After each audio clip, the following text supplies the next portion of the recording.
Frank Schwalbe-Roth. I'm from Germany, and I'm one of the founders of the German Green Party, the first Green MP and the first Green member of the European Parliament. When I had less white hair, I had the honor to meet your mother already. Now it's grey, and I meet you.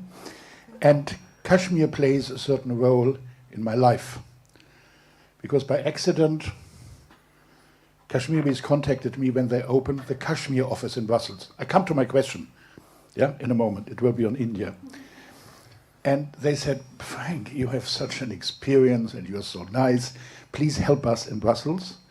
And for 8 years, I was special advisor to the Kashmir Center here in Brussels. We succeeded the question of mass graves, identification of dead people. We sent a delegation of members of parliament to Srinagar and to Muzaffarabad, resulting in a report from the most beautiful prison in the world. Was this the delegation that the Indians didn't allow to enter? No, they allowed. And we succeeded in Geneva, when there was the human rights review process, to have 182, I think it was, recommendations about China, what India should do better. This every 4-year report.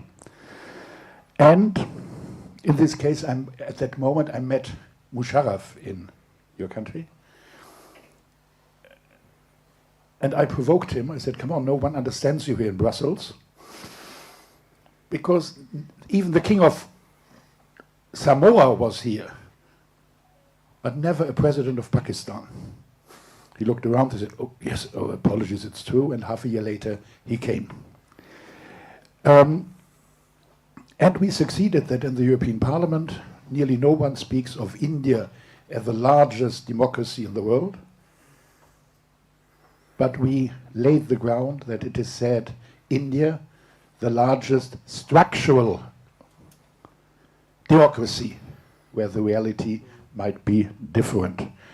My question, after Trump, the EU looks all around the world for new friends, for new treaties with other parts of the world. One of the consequences is that we are flirting much more intensive with India.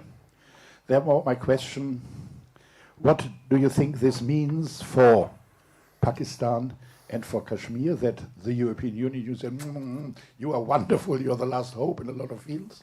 What does it mean for the conflict and for you? And then to make it difficult for you, because a lot of people here in Europe thought Polisario, you know, the conflict, the territory south of Morocco, where the European Union was always saying, it's not Morocco territory. And Spain, now France, have recognized the authority of Morocco over the Polisario territory. That means it is possible, if geopolitical reasons might force the EU to be more flirting with India, to change their attitude as well. And a last compliment to your staff and your embassy.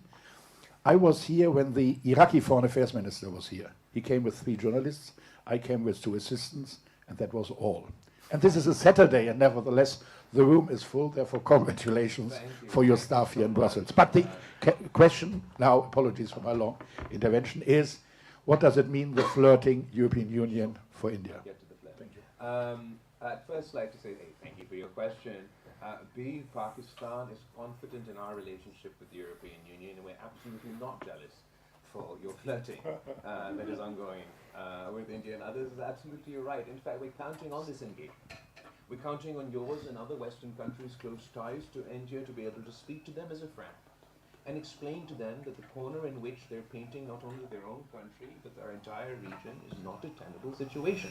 It does not leave the citizens of India any more safe. It does not leave certainly the citizens of Pakistan any more safe, or the people of the international community. It's all the more important that the European Union and other countries engage, speak to India as a friend and convince them that this is the only path forward.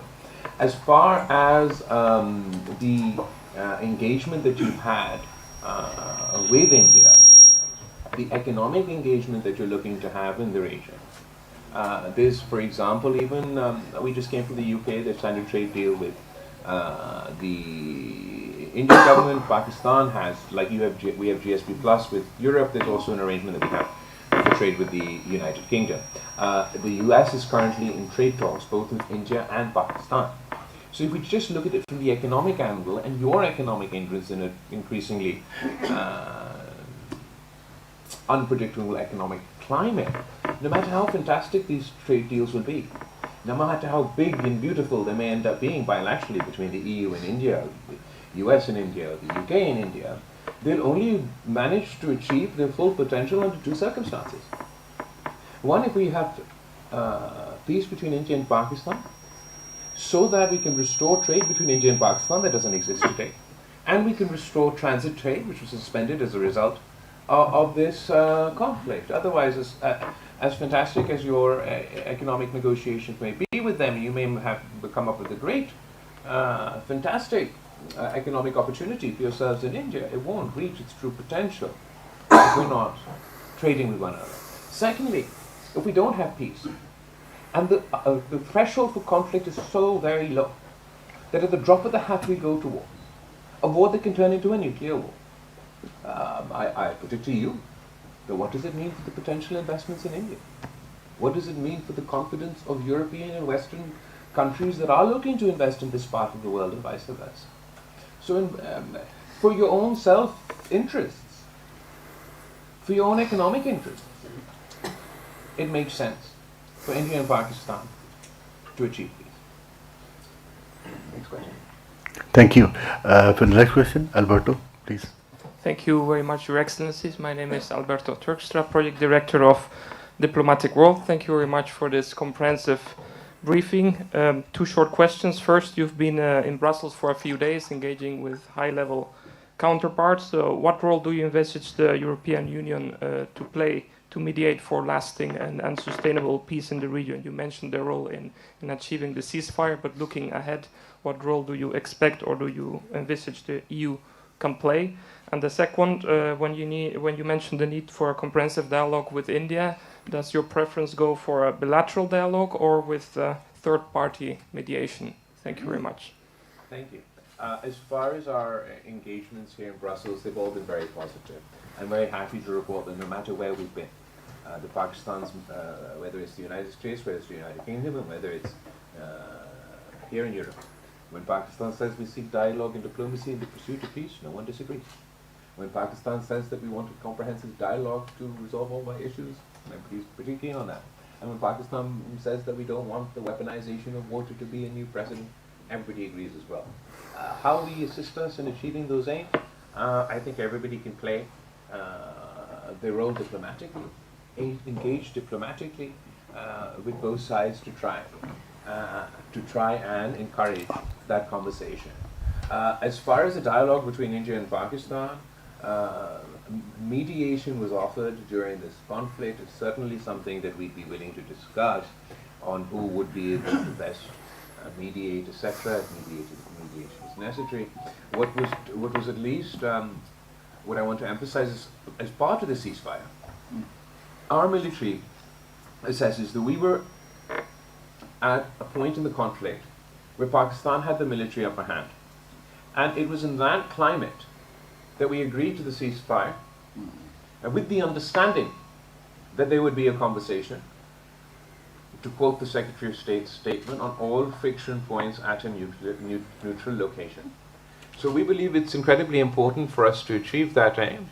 We understand that the Indian government's reaction has been less than positive about these developments. So we saw how quickly they moved away from using the term ceasefire, starting to use the term pause, how they've continued in escalatory and warmongering rhetoric. Their defense minister says that this was a trailer, the movie is yet to come. Their prime minister said that he has a special message to the youth of Pakistan, that eat bread or eat my bullet. Their foreign minister was here in Brussels, where they called my entire country terroristan, which means they do not distinguish between a terrorist and a civilian.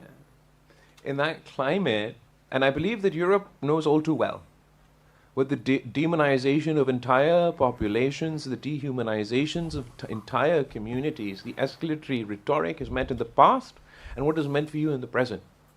In that context, dialogue is important.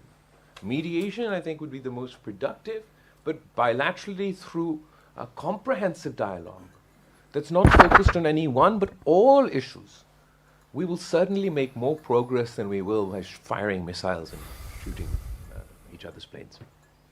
Thank you, sir. Birds up. After him. Trilateral or bilateral? He never said trilateral or bilateral. In fact, he asked for mediation or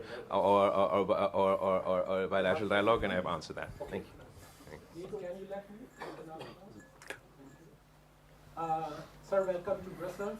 I'm Mohammed Nasser, a Brussels City Police Advisor. Okay. We have some special police officers who they keep eyes on. Their job is just to keep eye on South Asia. Sure. And of course, especially right now on the conflict between India and Pakistan. Well, we discussed with each other, and my officer's friend, they said, your army is doing well, but this person, Mr. Bilawal, is doing even better at the diplomatic front. He is the right person at the right time to convey the message of Pakistan to the rest of the world. Therefore, I ask my colleagues, friends, please clapping for That's very kind of you, but सवाल क्या है? Question. The question is, the day before yesterday, I can hear you. It's all right. did you get me? Yeah, I can hear you. But what's the question? Yeah, okay. So, day before yesterday, our defense minister, Khwaja Asif, was telling to Haman Mir that if ever Israel attack on Iran, we will stand with Iran. And yesterday, Israel attacked on Iran. So, where we are standing? Okay, thank you. It's very kind of you for your nice, lovely words. I believe that the leadership in Pakistan, that of the Prime Minister, the President, and the armed forces, have conducted themselves outstandingly throughout this process. As far as this mission that the Prime Minister sent us on, as you can see, I have the most capable team in the history of Pakistani diplomacy. I don't think ever this many foreign ministers and foreign secretaries have gathered at the same place. And ultimately, the case that we are advocating for is one of truth, is one of justice, is one of peace. So it has been particularly encouraging, the reception we've had to that message. Your question about Israel strikes on Iran, absolutely. Look, Pakistan's border is with, on the one side with Afghanistan. We suffered Afghan 1 blowback. Now we're suffering Afghan 2 blowback that at the moment is confined for us, but heaven forbid that it affects other countries. The other border where we almost engaged in a full-blown conflict that could have led to a nuclear war is India. Then the other country is Iran. We certainly don't want war on this border. Pakistan has condemned the strikes that took place over the last couple of days at our neighboring country. And we will continue to advocate for peace on all our borders, be it with Afghanistan, be it with Iran, be it with India. We absolutely cannot afford this conflict to turn into Iraq 2.0 or World War III. And it has become far too easy for this to be having a war every month. What is wrong with this generation? You were supposed to protect us from the scourge of war through dialogue and diplomacy, and it has become the default setting. Whenever there is a conflict, whenever there is a dispute, to launch into full-scale war. And it is far easier for older generations to make these decisions, to start these conflicts. But it's my generation that's going to have to pick up the pieces. I absolutely call on the international community to play their role to immediately impose a ceasefire in this Iranian conflict with the occupying forces in Palestine. We cannot have perpetual war. It serves none of our interests. Finally, you're working in the police over here. I want to speak to you in that context. That Pakistan and Europe, Pakistan and the UK, Pakistan and the United States, we have cooperation on counterterrorism. We have coordination on counterterrorism. We have intelligence sharing to deal with counterterrorism, and we've done this from before also, but particularly 2001 onwards. That relationship, that CT cooperation has become so effective that on both sides we've managed to work together to thwart terrorist attacks. Terrorism knows no borders, it knows no race, it knows no religion. It is a menace for all of us. But we've managed to cooperate and, based on intelligence sharing, thwart terrorist attacks in the United States, thwart terrorist attacks in Europe, and thwart terrorist attacks in Pakistan. Would you believe there's no coordination, no cooperation between India and Pakistan on combating terrorism? 2012 was the last time we had a comprehensive dialogue in which there was some cooperation on CT. 2019, there was a last attack which led to planes in the sky. Between that date and this date, we've had no conversation. I ask you as an expert, someone who deals with terrorism, is this a viable situation? Or will we be able to more effectively combat terror if India and Pakistan sat together and coordinated, conducted intelligence sharing? We would be able to develop, just as the United States generals said before their Houses of Parliament or their Congress 2 days ago, 3 days ago now, that we have a phenomenal partnership with Pakistan on counterterrorism. We can develop that phenomenal partnership with India as well.